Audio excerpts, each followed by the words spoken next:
আজ একটু বন্ধুদের সাথে ঘুরতে যাওয়ার আছে, তাই এই গেট রেডি উইথ মি লুকটা তোমাদের সাথে শেয়ার করে নিচ্ছি। এই যে জাম্পস্যুটটা আমি পরে আছি, এই জাম্পস্যুটটা আমি প্রায় 2 বছর আগে শপার স্টপ থেকে কিনেছিলাম। এটি আমার ভীষণই পছন্দের একটা জাম্পস্যুট। আর আজকে এমন একটি জায়গায় যাচ্ছি, তার সাথে আমার মতে কালো বা রেড কালারের জামা পরলে বেশি ব্রাইট লাগবে, তাই এই কালারের জামাটাই চুজ করেছি। অনেকক্ষণ ধরে চুলটা কার্ল করেছি, সেটার ভিডিও আর তোমাদের দিতে পারিনি। দিনের বেলা বলে হালকা পাতলা করেই একটা মেকআপের বেস করেছি। সব কিছু ডিটেলে তোমাদের সাথে শেয়ার করলাম, তোমরা একটু একটু করে দেখে নিও। আর এইটার সাথে একটু রেড লিপস্টিকই মানাবে, তাই রেড লিপস্টিক দিয়ে নিলাম। যতই হোক রাতের অকেশনেও রেড লিপস্টিকটা খুবই ভালো যায়।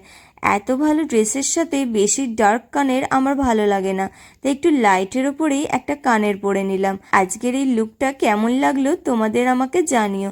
তো ভালো লাগলে একটা লাইক কমেন্ট করে দিও। টাটা।